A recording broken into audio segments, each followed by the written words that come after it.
Y gracias damos a Dios por darnos este privilegio de poder estar en su presencia, y que Dios siga bendiciendo este coro precioso. Bendecidos en el Señor. Yo estaba, hermanos, meditando, preocupado en lo que en esta noche el Espíritu Santo quisiera que compartiera. Y allí sentado, el Espíritu Santo ponía algo en mi corazón. No, creo que no voy a estar mucho tiempo, amén, pero compartir lo que Dios ha puesto en mi corazón. Amén, amén. Hay un texto de la palabra en Job capítulo 42. En el capítulo 42, versículo 1 dice que Job responde al Señor y dice: bien sé que tú puedes todas las cosas y que ninguno de tus propósitos puede ser impedido. Yo leí este texto y el Espíritu Santo hablaba a mi corazón para compartir en esta noche que nosotros no somos casualidades, que somos propósito de Dios. Muy bien. Amén. Yo no creo, hermanos, y creo que tampoco ustedes, yo no creo en casualidades. Creo que el hombre y la mujer de Dios que vive por la fe, todo lo que acontece tiene un sentido en el Señor. Amén. Pero claro, la palabra propósito en portugués, y creo que aquí también, quiere decir, el propósito es crear una intención. En este versículo hay Biblias que dicen: ninguno de tus pensamientos pueden ser impedidos. Decía hace mucho tiempo el hermano Fernando de Extremadura, decía que Dios, cuando piensa, acontece. Entonces Él es un Dios de propósito, y la palabra propósito en sí es crear un plan interno. Claro, el propósito es algo que está realizado, pero falta el proceso del preparo para que acontezca. No sé si me he hecho entender. El propósito se realiza, pero está el material para que el propósito sea realizado. Claro que en el Señor, los que estamos aquí, creo con toda certeza que cada uno de los que estamos aquí somos un propósito de Dios. Cada uno para un llamado, para un deber, pero tú no estás en el lugar donde estás en vano. Si estás, es porque Dios quiere. Amén, amén, amén. Aleluya. Pero claro, para realizar el propósito, no sé si estáis de acuerdo, yo lo comparto de esta forma, tenemos que ser llamados, capacitados, amén, amén, para realizar el propósito. El propósito de Dios se realiza cuando nos preparamos, Dios nos capacita. Qué bien. Y Dios nos llama. Amén. Entonces Dios llama, Dios capacita. Qué bien. Y el propósito se realiza. Hay vidas frustradas que no ven el propósito de Dios porque aún no se han dejado capacitar o realizar el llamado de esa capacidad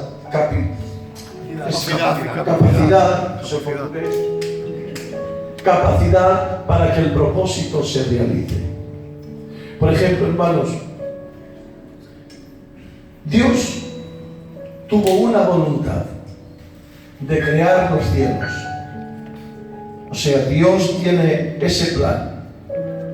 Pero para realizarlo, Dios necesita de algo. La Biblia dice en Juan que en el principio era el Verbo. El Verbo estaba con Dios y el Verbo era Dios. En mi forma de entender, Cristo fue hecho Verbo.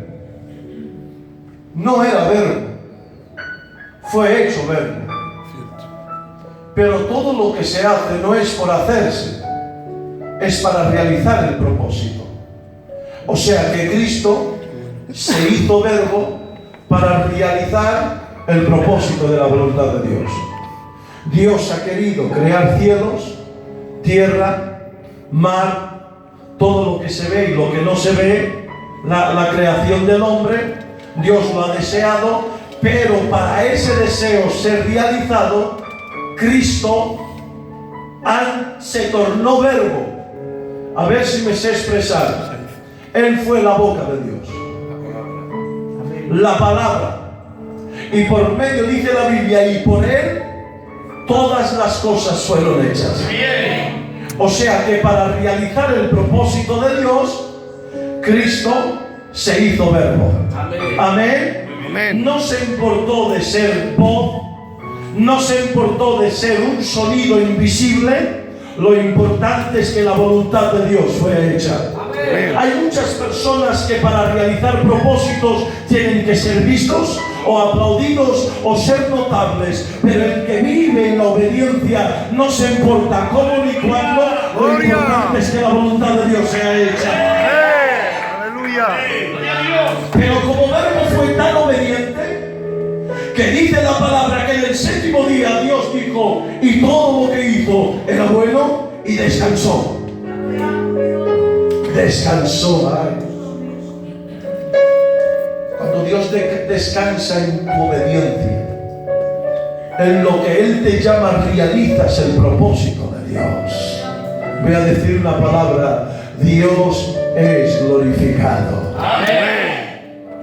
Pero claro, entendemos que cuando el hombre fue hecho, creo que también el hombre fue creado con un propósito.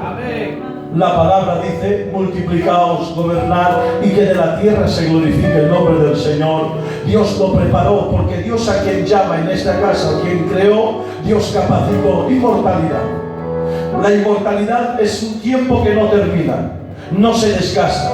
El hombre es inmortal. Dios lo ha hecho inmortal para que realice el propósito de Dios. Porque Dios, hermanos, a quien llama, capacita. Dios nunca llama y no capacita. Él no es un Dios que llama y que dice hazlo, porque Él sabe que nosotros no podemos. Entonces Él llama y capacita. Entonces Él capacita al hombre inmortal. Él capacita al hombre autoridad. Él capacita al hombre un conocimiento, una visión. Y entonces el hombre preparado en el llamado, Él tiene que realizar el propósito. Pero como sabéis, el hombre fracasó. La desobediencia impidió el propósito de Dios en el hombre. Cuidado, la desobediencia es algo muy malo para los que son propósitos de Dios. No digo desobediencia, hermanos, de pecado, sino desobediencia de llamado. Porque hay propósitos que tienen que llevar una vida gasta en el Señor. Porque Dios llama a quien quiere y de la forma que quiere. Amén.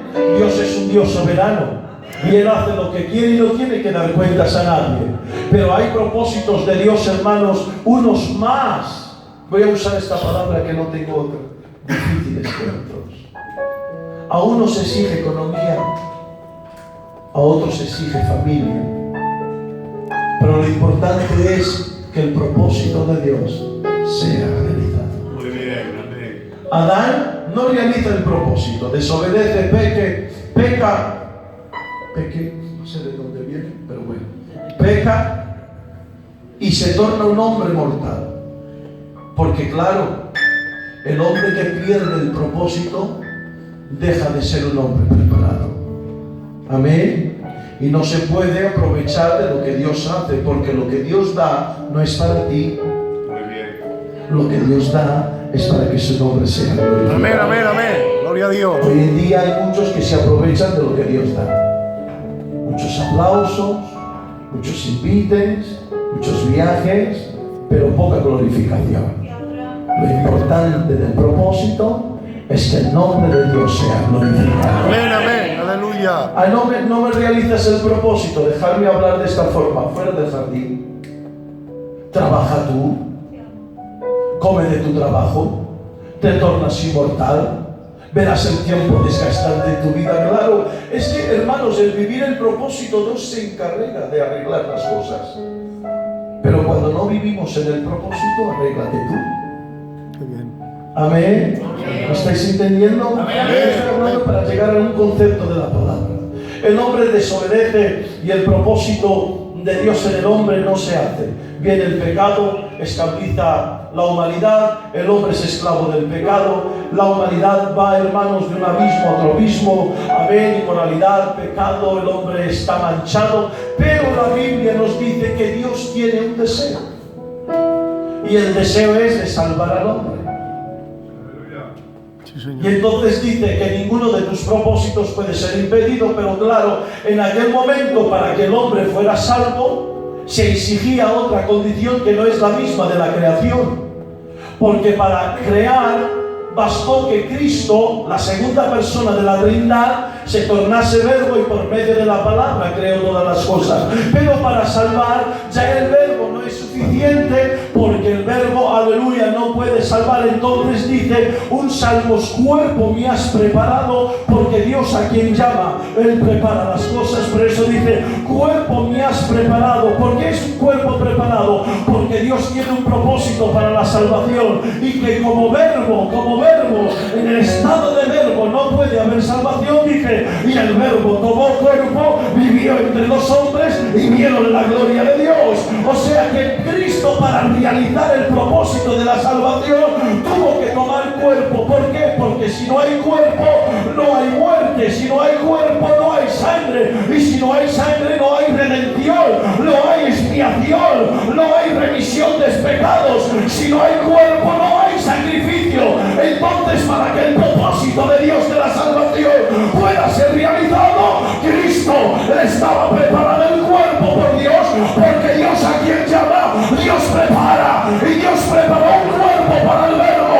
El verbo tomó cuerpo, vivió entre los hombres y vieron la gloria de Dios. O sea que mi Cristo, como verbo, realizó el propósito de la creación, pero como hombre realizó el propósito de la salvación. Muy bien. ¡Qué obediencia! Pero para que este propósito fuera realizado, dice la Biblia, se despojó, sintió, tomó cuerpo, fue obediente. Creo, hermanos, que hay textos antiguos que dicen, fue esclavo. Como esclavo fue obediente, pero obediente hasta la muerte, muerte de cruz. Hay procesos en la vida del cristiano que para realizar el propósito ni todos son mar de rosas.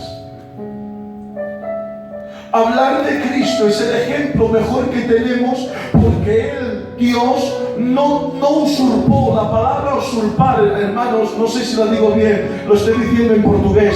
La palabra usurpar en portugués, que no se aprovechó, no utilizó lo que era, sino tomó condición de esclavo. Y en una condición de esclavo, como hombre, Él consiguió, fue obediente hasta la muerte y muerte de cruz. Hay procesos en la vida que para realizar el propósito son propósitos que tú te tienes que negar a ti mismo, tomar forma de obediente, si necesario ser esclavo, ser obediente en el lugar donde Dios quiera. Pero no hay mayor alegría para un hombre y una mujer de Dios que es realizar el propósito de Dios. Cristo muere. Y creo que estáis de acuerdo con lo que voy a decir. La doctrina del cuerpo glorificado es que cuando Cristo venga, a los que duermen y nosotros los que estamos vivos, en un abrir y cerrar de ojos seremos arrebatados, y habrá el proceso de la transfiguración de nuestro cuerpo corruptible a un cuerpo incorruptible que se llama el cuerpo glorificado. Sí, Señor. Las primicias del cuerpo glorificado fue Cristo, pero la doctrina que conocemos en el cuerpo glorificado es que todo lo que yo era de enfermo, que todo lo que yo tenía de defectos, que todo lo que yo tenía, hermanos, de enfermedad, en el cuerpo glorificado ya no hay. ¿No estáis de acuerdo? Amén. O sea, que si yo tengo una deficiencia en mi cuerpo glorificado, ya no la tengo. Si yo tengo un problema de enfermedad en el cuerpo glorificado, ya no la tengo. Pero tengo que hacer una pregunta. Si la doctrina del cuerpo glorificado, en el cuerpo glorificado ya no hay defectos ni enfermedades, ¿por qué Cristo, cuando resucitó en su cuerpo glorificado, Él tiene heridas? Porque la Biblia dice que cuando Cristo resucita, resucita en el cuerpo glorificado, pero mantiene heridas en sus manos, mantiene heridas en sus pies y mantiene heridas en su costado. Tomé pregunta y dice, tengo que verle. Cuando Él aparece, dice, aquí estoy. Mira. Y ve las heridas. Y yo me he preguntado, si la doctrina es que no hay enfermedades, ¿por qué, Señor, tú en tu cuerpo glorificado tienes heridas? Lo comparto de la forma que siento. Y si está mal, mañana lo dices. No hacer caso de aquel tonto. El apóstol Pablo dice, los judíos piden señales del Mesías. Sabemos que desde el tiempo los judíos están esperando al Mesías. Siempre, hermanos, desde el Viejo Testamento, de la historia de los reyes, de la historia de los patriarcas, de los reyes, de la cautividad, siempre hasta ahora, los judíos esperan al Mesías. Cuando ellos ven a Cristo y a ellos se le dicen, este que ha muerto y ha resucitado es el Mesías, no lo creen porque es contradictorio a lo que está escrito. Dicen que maldito es el que muere en un madero. Entonces ellos no aceptaron, no creyeron en Jesucristo. Entonces el apóstol Pablo dice, los judíos buscan señales. Hay un texto de la palabra, y creo que es en Malaquías, y no sé si en Zacarías también dice algo, que dice, y le miraron y preguntaron, Señor, ¿de quién te hizo esas heridas? En el milenio, cuando Cristo venga, sabemos que la doctrina de la salvación, si estáis de acuerdo, decid amén. La doctrina de la salvación se basea en que si no reconocemos al que murió en la cruz y no creemos que Él ha resucitado, no hay salvación. Para haber salvación se tiene que creer en aquel que vino, murió en la cruz y resucitó.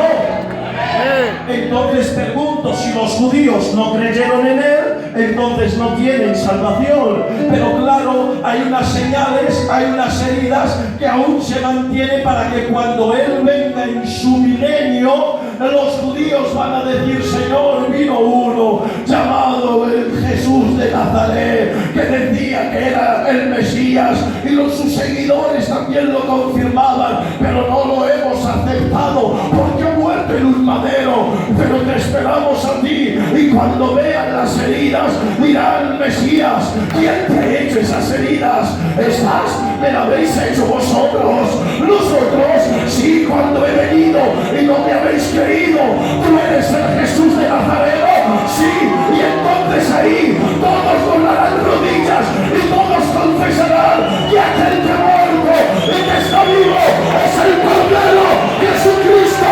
Sus heridas, después del cuerpo glorificado, lleva un propósito: salvación.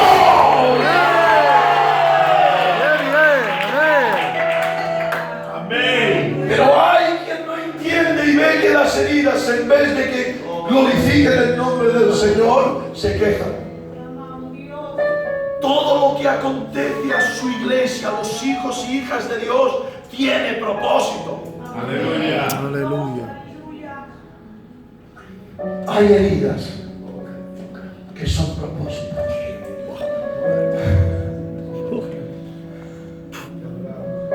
Hay heridas que son propósitos.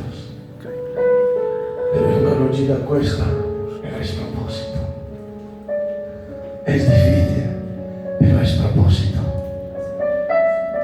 No consigo, el Señor capacita, porque Dios nos prepara. Todo con un una finalización. Que el nombre del Señor sea glorificado. Dice la palabra en San Juan 11:1: y estaba entonces enfermo uno llamado Lázaro, de Betania, la aldea de María y de Marta su hermana. María, cuyo hermano Lázaro estaba enfermo, fue la que ungió al Señor con perfume y le ungió los pies con sus cabellos. Enviaron pues las hermanas para decir a Jesús: Señor, he aquí, el que amas está enfermo. Y oyendo Jesús dijo: esta enfermedad no es para muerte, sino para la gloria de Dios, para que el Hijo de Dios sea glorificado por ella. Lázaro queda enfermo. Pero aquí, hermanos, empieza como que un compromiso. María fue la que ungió tus pies. María fue la que besó tus pies. Hay un compromiso como diciendo: yo una vez te hice algo.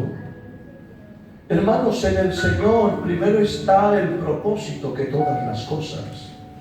Cuando tú hagas algo al Señor, no le exijas, glorifícale. Esta es la que ungió los pies del Señor. Y después viene otro compromiso: Señor, aquel que amas. Hermanos, muchas veces los sentimientos humanos impiden que el propósito de Dios sea realizado. Y los favores que nos hacen impiden que el propósito sea realizado. ¿Me permitís entrar en una opinión mía? Amén, amén. Si Jesús dice: ay, es aquella que me besó los pies, tengo que ir.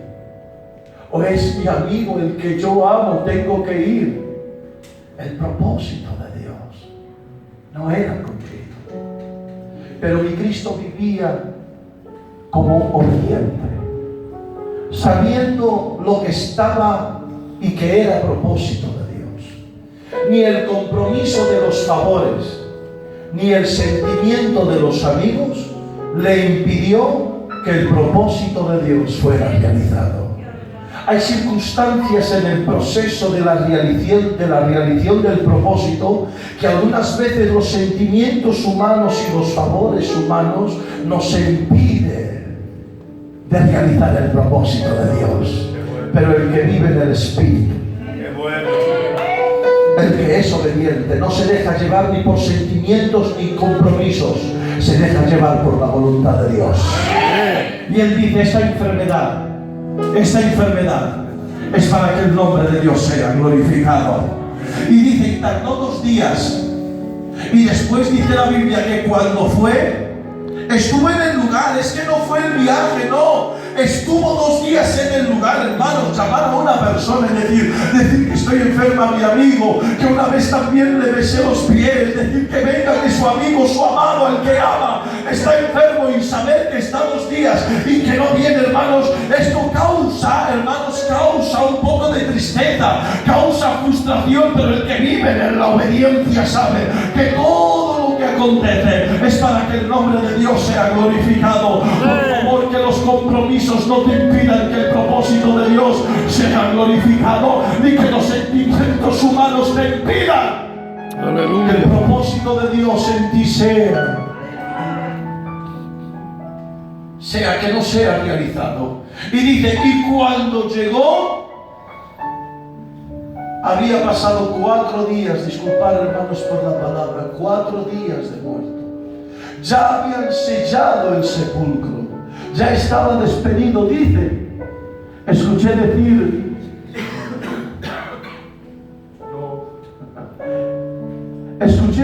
no, mejor habla así.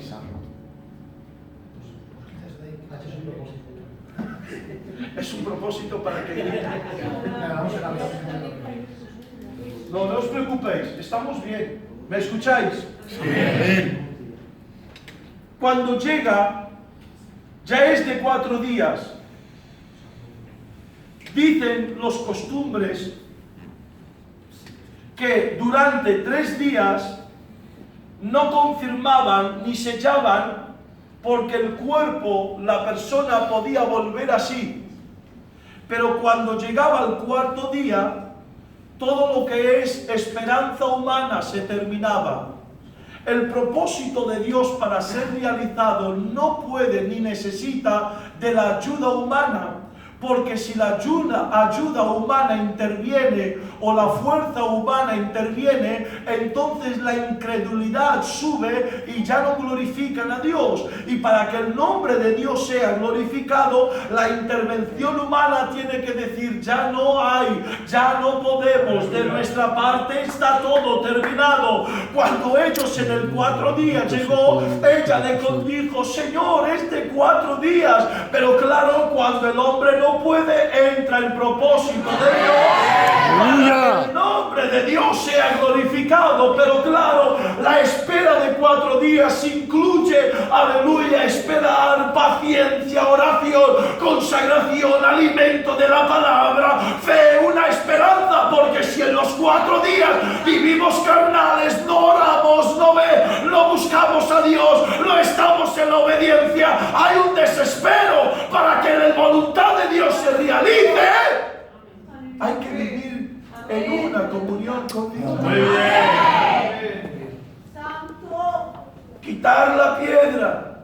Y como ustedes sabéis, Lázaro resucitó y el nombre de Dios fue glorificado.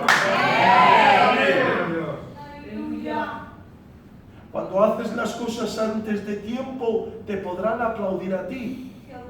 Cuando haces las cosas antes de tiempo y que no permites que termine el tiempo del hombre y empiece el tiempo de Dios, podrás tener un aplauso y verán que has sido tú. Pero ¿qué nos sirve a nosotros la gloria del hombre?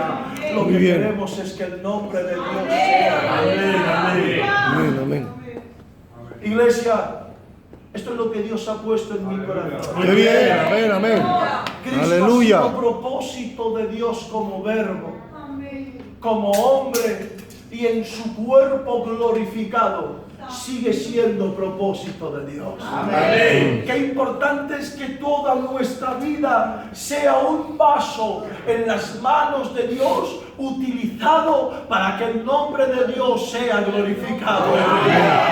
Si hay heridas en tu vida y que son heridas de propósito, no de consecuencias, porque hay heridas que son consecuencias, pero digo en el término espiritual, si hay heridas, hermanos, que tienen propósito, no te preocupes, esas heridas no te llevarán a mal, esas heridas te llevarán para que el nombre de Dios sea glorificado. Amén. Porque Dios, a quien llama, Dios capacita para que el propósito pueda ser realizado en el nombre del Señor Jesús. Amén. Para realizar el propósito de Dios hay que estar preparado, y cuando digo preparado, hay que estar capacitado, hay que estar lleno del Espíritu Santo, porque si entras en el llamado para realizar el propósito y no impartes la parte de la preparación, en el momento del propósito puedes quedar frustrado. Por ejemplo, si yo como predicador, y Dios tiene un propósito para que yo predique, si yo no me preparo en la escritura, si yo no me preparo en el conocimiento, yo puedo afectar el propósito de Dios. Y en esto, hermanos, todos los ejemplos, la vida del cristiano tiene que estar preparada para que el propósito de Dios sea realizado. Por eso hay muchas vidas que quedan frustradas. Muy bien. Porque lo que quieren es andar vestidos de apariencia, pero dentro de sí no están preparados para realizar el propósito. Lo digo de corazón, no quiero tomar este ejemplo, hermanos, en parte a los ministerios, no. Quiero tomar este ejemplo a lo que es el cuerpo de la iglesia. La Biblia dice que hay uno que sale de Jerusalén a Jericó. Y en el medio del camino unos ladrones, hermanos, salen y le asaltan, le golpean y queda como muerto, medio muerto allí en el suelo. Pero la Biblia dice que del mismo lugar sale un sacerdote y un levita, llevan sus vestimentas, están vestidos pero no están preparados. El que vive vestido sin preparación vive frustrado, porque en el momento de la circunstancia se afasta de la situación. Y lo importante no es afastar, lo importante es estar preparado para llegarnos a donde Dios quiere. Que te adelanta a ti vivir vestido de encargos de la iglesia, vestir de nombres de la iglesia, de títulos de la iglesia, y disculparme, hermanos, ya que me marcho, disculparme, de vivir vestidos de títulos. Tengo años, soy anciano, soy una hermana de mucho tiempo, somos del coro, vivimos vestidos, pero no hay la preparación. Prefiero no haber títulos, Muy bien, pero estar preparado. Aleluya. Amén. amén, Amén. Pero dice la Biblia que hay uno, y os voy a decir algo. Había más propósito en los ladrones que en aquellos dos. Porque lo que no pudieron en Jerusalén pararlo, pudieron los ladrones. Dios, cuando quiere hacer algo, Él usa a quien quiere, como quiere. Amén, amén. Hacer su Muy bien. voluntad. Aleluya. Y dice, pero había uno, primero no tiene nombre, pero vive preparado.